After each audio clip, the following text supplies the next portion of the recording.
So as a mostly in-the-box producer, you all see me produce with a lot of MIDI controllers and a DAW.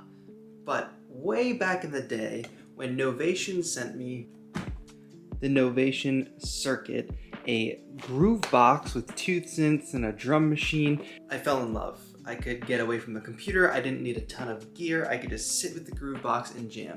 But today is very exciting because I've got the brand new circuit tracks.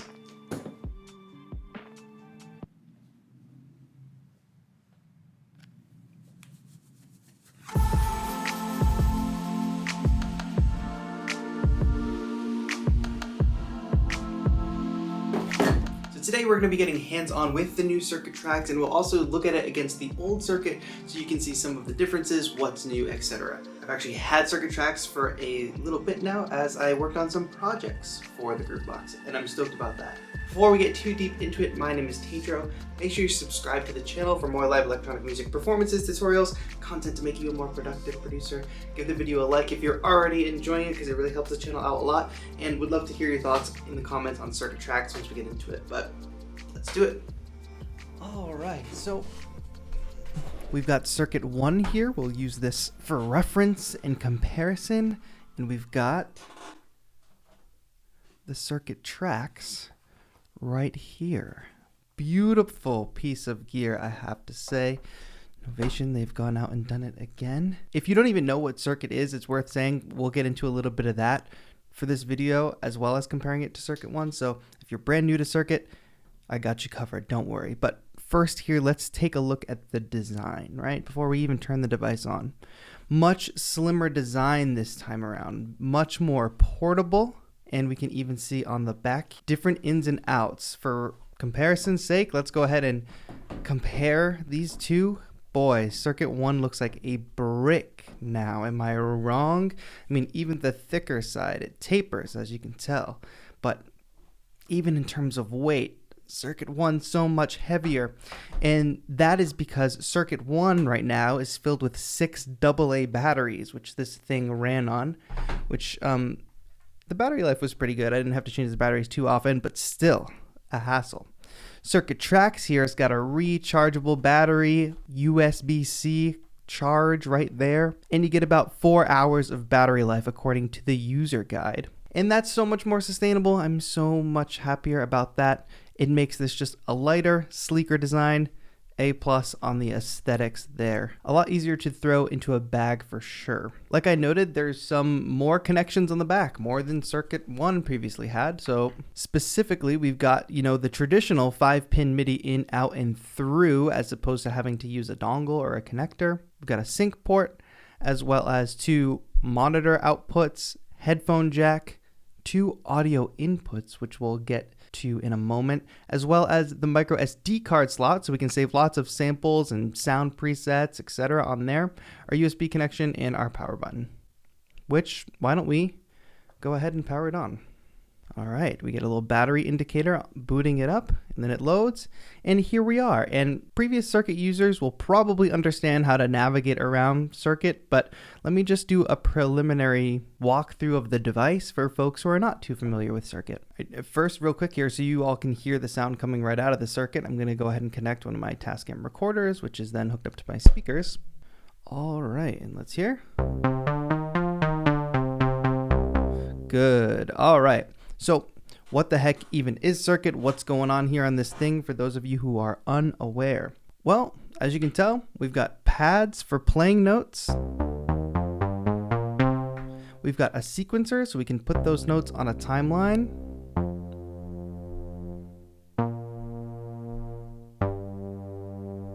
And we press play on that sequencer.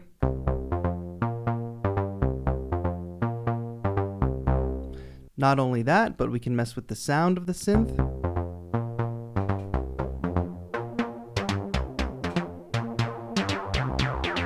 And we've got a master filter.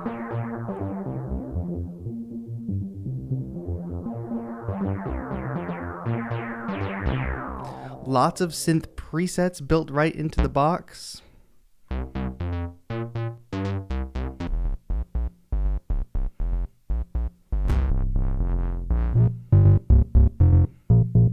And that's just one of the 2 synth tracks. So we can also add on top of that another synth sound. Both synth tracks, by the way, have patches that are monophonic and polyphonic. So you could have polyphonic synths on both, monophonic synths on both, one or the other, etc. You can tell which ones are polyphonic, meaning they can play more than one note at a time, because they'll play a chord.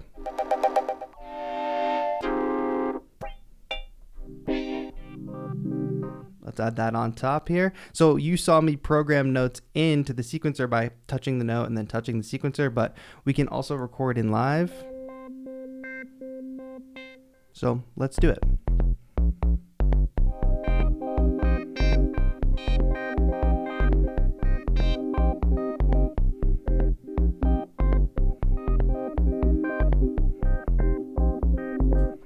On top of that, we have 4 sample-based drum tracks, which we could sequence the same way.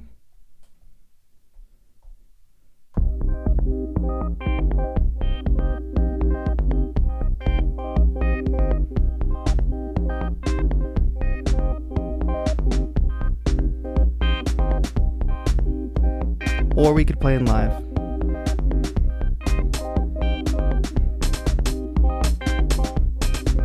We've got record quantize there that helped me out a little bit.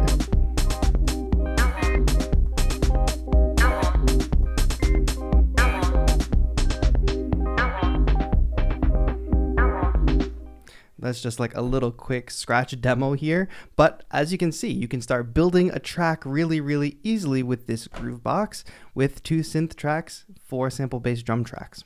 We also have effects for these tracks. So each one of these tracks can have both delay and reverb on them. And the page that I just went to is how we adjust that. So, you know, this bar here adjusts our reverb, which we can add to our tracks.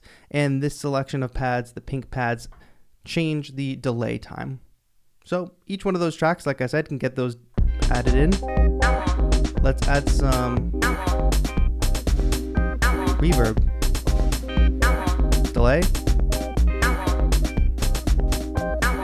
And you can do that for all 4 of the tracks. We can also sidechain the synth tracks. So if I hold shift and press that FX button, it becomes the sidechain button.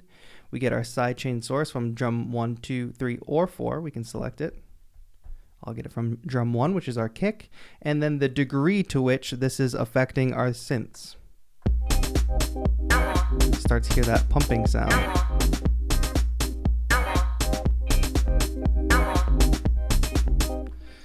We can also change the mixer, so each one of the tracks has a volume control now. You can see as I go into different modes that the macro knobs at the top change functionality. So in the mixer mode, it lines up nicely where this is the volume for synth 1, synth 2, MIDIs 1 and 2, and then all 4 of our drum tracks. So that little one shot there is pretty loud. I can bring it down. I already kind of talked about the filter here, but it's kind of a DJ style. We've got a low pass and then a high pass as we turn to the right, which is just really fun for performances. What you're hearing right now are just like simple 1-bar patterns, but we have the ability to expand that, of course, by going into our patterns view. You can see that each one of these tracks is running on a 1-bar pattern. We could expand that to say 4, 2, 3. There's another page to give us full 8-bar patterns. Record quantize can be toggled on and off, which is something that I believe they added in an update to Circuit 1. So I think that's the theme here. They learned a lot from the original circuit, and they've started to apply it here, baked right into the initial firmware and the functionality of the circuit tracks. If you start getting into the nitty-gritty, like we can change velocity for individual notes. So for instance, if instead of looking at the samples here, I can look at the velocity, you'll see that I'm getting a velocity for each one of those kick hits, and they can each be adjusted individually.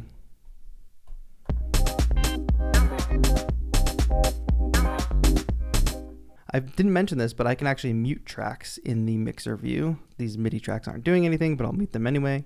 So now we're just hearing the kick. Another thing I want to show off too is that each drum track isn't only limited to 1 sample. It's 1 sample per step. So say I wanted to add a little hi-hat pattern onto drum track 1, I could totally do that.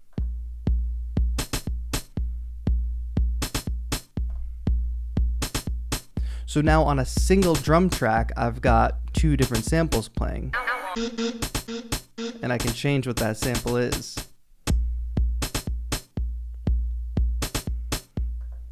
Let's add another sample into the mix.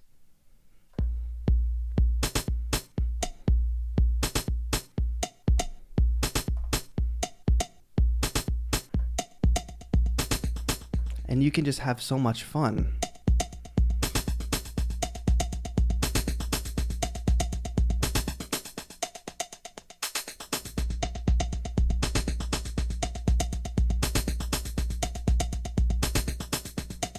So yeah, really powerful in a little box here. You can of course change the scale of your notes. Right now we're in a minor scale. You can change the root note. This is supposed to be a little piano keyboard here. So we're in C minor. We could also be in C major. There's tempo and swing. Another fine addition here, we have tap tempo, but if we hold the, what is the clear button, the shift functionality is click. So could it be? Yes. We have a click track, so no more having to program maybe a hi-hat or your own click using one of the drum tracks. We've got a built-in click track. I find that even though the Circuit Tracks doesn't have a screen, which is probably something that people might have expected from a Circuit successor, I'm finding that the workflow is pretty intuitive on the Circuit. I felt that about Circuit 1, and I still feel this way about Circuit Tracks because it mimics a lot of the same things. You have buttons that have multiple functions. You can access those functions by holding shift, and now with this LED feedback, it makes it very obvious that you are doing the shift functionality because the buttons all change colors. And just simple things make sense. If you don't like a pattern, you hold the clear button, you press clear on the pattern. You can save your projects, and you might even find a project that I created somewhere in this factory set right here. We've got very cool probability settings and mutate settings here to kind of give you that added randomness and dynamic nature to your performances. And that's all just talking like if Circuit was your only device in your performance or in your production, but like as I talked about earlier, lots of ways to connect different pieces of gear to the Circuit Tracks. Biggest addition is obviously the audio inputs. Now, Novation's expectation is that, say you have other outboard gear, another synth or something, that you will hook it up to MIDI 1 and control that synth with Circuit. What you will do with your synth, or at least this is how Novation intends, is you'll run the audio out from your synth back into Circuit. So MIDI out to that synth, audio in to the Circuit. Now you're controlling everything from the Circuit, from the volume. It even gets processed by the effects and the sidechain. So you've got your external synths not only being controlled with Circuit, but now being mixed and sequenced in Circuit Tracks as well. Some improvements here, they've sort of universally made the synth presets all have the same macros. If you were a Circuit 1 user, you were kind of guessing between different synth patches what the 8 macro knobs did, but now there's sort of like this universal understanding that oscillator, oscillator mod, amp envelope, filter frequency, resonance, modulation, and effects will sort of be the default macros on each of the synth patches, which is very, very helpful. No more guesswork there. There's a whole components feature where you can upload your own packs and synth patches and download patches off the internet, import new samples, which with the micro SD card slot you can fit a lot of, and you can basically make Circuit fully customizable using the components software. One big difference between Circuit Tracks and Circuit 1 that I haven't mentioned yet though is no internal speaker on the Circuit Tracks. That is a big, big difference. So previously I could just, pick up my Circuit like it was a guitar or like it was a piano, and I could turn it on, and suddenly without hooking anything up, I could just start playing because there was a built-in speaker, and I really loved that about Circuit 1. However, it did not end up here in the Circuit Tracks, though I suppose that we're getting more portability, and we do get that rechargeable battery built in. So it's a bit of a trade-off. And I think I'm going to, over time, not really miss the onboard speaker that much because I would mostly be working on headphones anyway. The reason that I love Circuit 1 and now I love Circuit Tracks is it is that way to get away from the computer without being too complex and without trying to recreate the functionality of a computer. I feel like Circuit embraces its limitation, and that makes it so I don't feel like I'm missing out on anything from a computer, but I'm kind of just performing and rocking with a whole new instrument. So to end this video off, I do want to make some music with the Circuit Tracks and do a little bit of a jam with it. So we'll see what happens, and I'll just have that play out to the end of the video. So before we go, I'll just say make sure you subscribe to the channel. I'll be making lots more music and lots more sessions with the Circuit Tracks. I have videos with other MIDI controllers. I work a lot in Ableton Live. I think you'll really enjoy the channel. I'm also streaming on Tuesdays, Thursdays, and Saturdays, so come join us for a live stream. And thank you so much for watching. Would love to hear your opinions on the Circuit Tracks in a comment down below. ControlFreakClub.com for the best producer merch out there. And thank you all so much for watching. This has been TAETRO. Hope you enjoy the jam.